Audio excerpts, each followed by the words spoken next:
میری آپ سے درخواست ہے کہ ایک بچہ آج جوان، خصوصاً نوجوان بچے جب سبیل پہ جائیں نا تو پہلے جناب قاسم کو سلام پڑھے، اے یتیم حسن آپ کو سلام ہو۔ بس بے امام حسن مجتبیٰ کا آخری وقت ہے۔ ایک مرتبہ کا ام فروا، جب میرا بھائی حسین کربلا جائے تو میرے قاسم کو ضرور بھیج دینا۔ جب کہا نا ضرور بھیج دینا، ایک تعویذ لکھا کہ ام فروا جب میرے قاسم پہ بہت زیادہ مصائب آئیں تو میرے قاسم سے کہنا یہ تعویذ کھول کے پڑھ لے، اس میں حل لکھا ہوگا۔ بس بھئی میں نے سارے مصائب چھوڑ دیے، مولا حسین کربلا چلے۔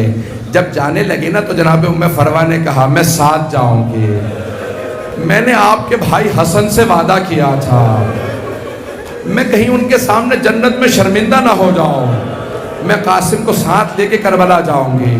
بس بھئی شب عاشور ہے، مولا حسین شہداء کی فہرست پڑھ رہے ہیں، بتا رہے ہیں کون کون شہداء میں ہے، تم بھی شہید ہوگے، آپ بھی شہید ہوں گے۔ ایک مرتبہ جناب قاسم 13.5 برس کے ہیں، ابھی جناب قاسم کا نام نہیں آیا تھا، فوراً کھڑے ہوئے کہا امو جان، چچا جان، کیا شہداء کی فہرست میں میرا نام نہیں ہے؟ کتنے عاشق حسین ہے جناب قاسم، کہا چچا جان کیا میرا نام شہداء کی فہرست میں نہیں ہے؟ مولا حسین نے سوال کیا کیف الموت عندک، میرے لخت جگر قاسم آپ کے نزدیک موت کیسی ہے؟ تو جناب قاسم نے کہا چچا جان اگر آپ پہ قربان ہونے کا نام موت ہے تو احلی من العسل، تو شہد سے بھی زیادہ میٹھی ہے۔ جناب سید الشہداء نے کہا قاسم آپ ہی کا نہیں، شش ماہ علی اصغر کا نام ہے، شہداء کی فہرست میں ہے، غیرت ہاشمی تھی، حسن مجتبیٰ کا خون تھا۔ جناب قاسم ایک مرتبہ آنکھوں میں آنسو آئے، بڑے جلال سے کہا چچا جان کیا یہ اشقیاء خیموں میں آ جائیں گے؟ کہا نہیں بیٹا میں ہاتھوں پہ علی اصغر کو لے جاؤں۔ بس بھئی 10 محرم کا دن نکلا، میں پوری شہادت پڑھنے کی کوشش کروں گا آج، میرا آپ سے وعدہ ہے، ذرا کچھ دیر کے لیے میرے ساتھ کربلا چلیے۔ نگاہوں کے اندر آپ کے ایک 13.5 برس کا بھوکا پیاسا شہزادہ آئے جناب قاسم، کہا چچا جان مجھے اجازت دیجئے میں شہادت کے لیے جانا چاہتا ہوں۔ کہا قاسم میں جب بھی اپنے بھائی کا مشتاق ہوتا ہوں، میں اپنے بھائی کی زیارت کرنا چاہتا ہوں نا قاسم، میں آپ کو دیکھ لیتا ہوں، آپ میرے مرحوم بھائی کی نشانی ہیں، قاسم میں آپ کو اجازت نہیں دے سکتا۔ ایک مرتبہ جناب قاسم آئے اور آ کے خیموں کے پیچھے بیٹھ کے رونے لگے۔ بیوہ ماؤں کو اپنے یتیم بچے روتے برداشت نہیں ہوتے، اگر کبھی کسی ماں کے سامنے کوئی بچہ رونے لگے نا تو ماں فوراً پوچھتی ہے کس نے مارا ہے، کس نے تماچا مارا؟ میرا دل کہتا ہے شام غریبہ میں جناب رباب نے بھی یہی کہا ہوگا سکینہ کس نے تماچا مارا؟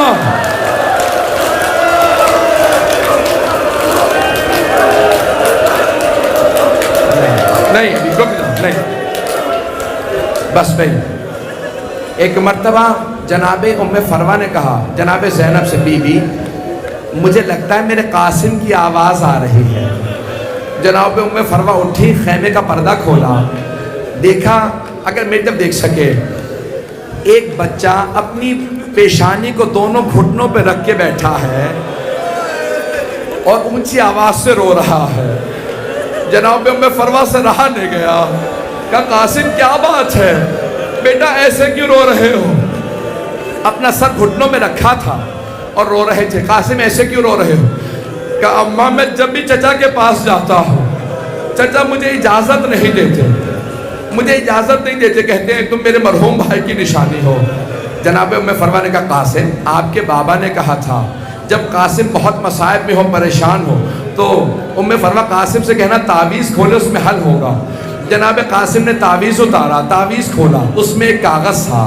جناب قاسم نے جب کاغذ کھولا اس پہ خط لکھا تھا، سنیں گے مضمون کیا تھا؟ امام حسن مجتبیٰ کی تحریر تھی، لکھا تھا یا بنیا قاسم، اے میرے لخت جگر قاسم، اے میرے جان کے ٹکڑے قاسم، اذا وجدت عمک الحسین غریبا مظلوما وحیدا عطشانا. اے میرے لخت جگر قاسم، جب آپ اپنے چچا حسین کو مظلومیت کے عالم میں، غربت کے عالم میں، تنہائی کے عالم میں پیاسا دیکھیں تو میرے لخت جگر اپنی جان قربان کرنے میں گریز نہ کیجئے گا، اپنی جان اپنے چچا پہ قربان کر دیجئے گا. میری طرف دیکھیے گا. جناب قاسم نے خوشی خوشی آنسو صاف کیے. ایک مرتبہ خط ہاتھ میں لیا، دوڑتے ہوئے مولا حسین کے پاس آئے. کہا چچا جان اب آپ مجھے روک نہیں سکیں گے. چچا جان دیکھیں میرے بابا نے کیا لکھا. میرے بابا نے لکھا ہے قاسم اپنی جان دے دینا. ہاتھ جوڑ کے کہہ رہا ہوں میری طرف دیکھیے گا. مولا حسین نے خط لیا.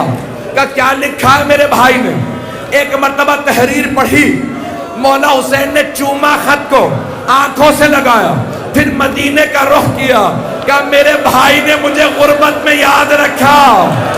ہائے میرا بھائی مجھے مظلومیت میں یاد رکھا.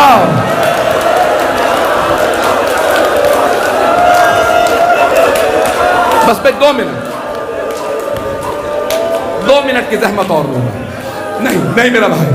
ایک مرتبہ جناب سید الشہداء مرحوم کاشی نے لکھا روضۃ الشہداء میں، جناب سید الشہداء اونچی اونچی رونے لگے. جب کوئی غربت کے عالم میں پردیس میں ہوتا ہے نا، اپنے بڑے یاد آتے ہیں. جناب سید الشہداء اونچی اونچی رونے لگے. ہائے میرے بھائی نے مجھے یاد رکھا.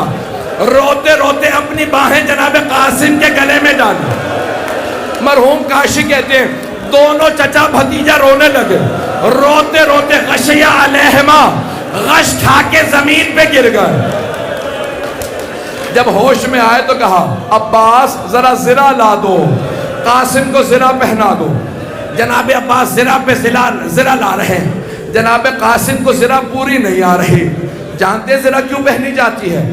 اگر تیر لگے تو زرہ لوہے کی ہوتی ہے، تیر کو روک لے. اگر کوئی تلوار چلائے تو زرہ لوہے پہ تلوار پہ رک جائے. اگر کوئی گر جاتا ہے نا تو لوہے کی زرہ گھوڑوں کی ٹانپوں کو روکتی ہے. جناب قاسم کو کوئی زرہ پوری نہیں آ رہی تھی. جناب قاسم نے خود ہی کہا چچا جان زرہ رہنے دیں، مجھے بغیر زرہ کے اجازت دیں، میں جا کے لڑوں گا، میں علی کا پوتا ہوں.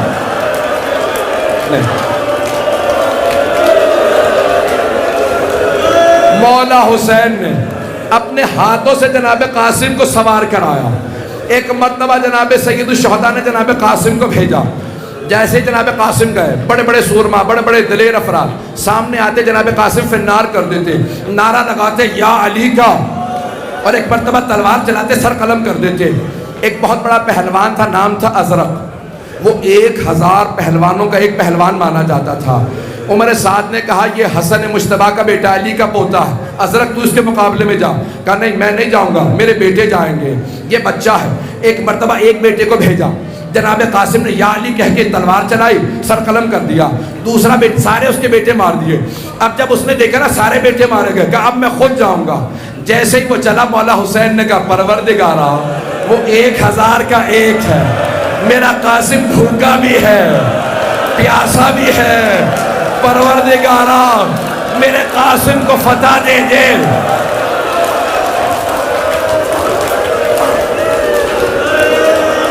دو منٹ ابھی رک جائیں. جناب قاسم نے جس لگائی. ایک مرتبہ اس بہت بڑے پہلوان کو جب تلوار چلائی، اس کے 2 ٹکڑے کر دیے. اب عمر سعد نے کہا ساری فوج سے کہو حملہ کرے، یہ بچہ پہلوانوں کو مار رہا ہے. جیسے ہی فوج بڑھی نا، کسی ملعون نے جناب قاسم کے سر کی پشت میں گرز مارا. جناب قاسم نے کہا چچا جان میری مدد کو آئیے، میں گھوڑے سے گر گیا.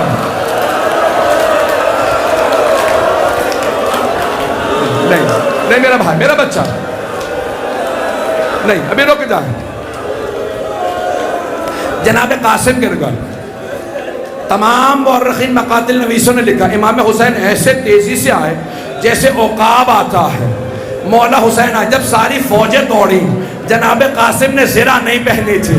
جب گھوڑے دوڑ رہے تھے، بچہ تڑپ رہا تھا، بازو الگ ہو گئے.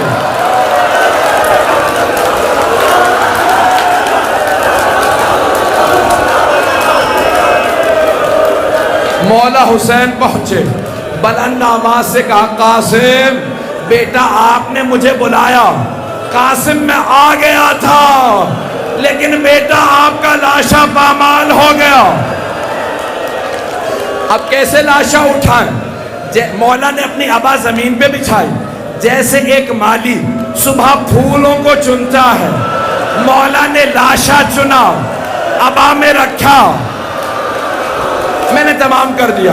جب چلے در خیمہ پہ ایک ماں کھڑی تھی، پردہ ہٹا کے دیکھا، کہا بی بی میرا 13 برس کا جوان بیٹا ہے، حسین تو گٹھڑی سی لا رہے ہیں۔ جب ایک مرتبہ مولا آئے، جناب ام فروا نے کہا قاسم جب جنت میں جانا بابا سے کہنا ماں نے وصیت کو پورا کر دیا، میں نے جنگ کی تھی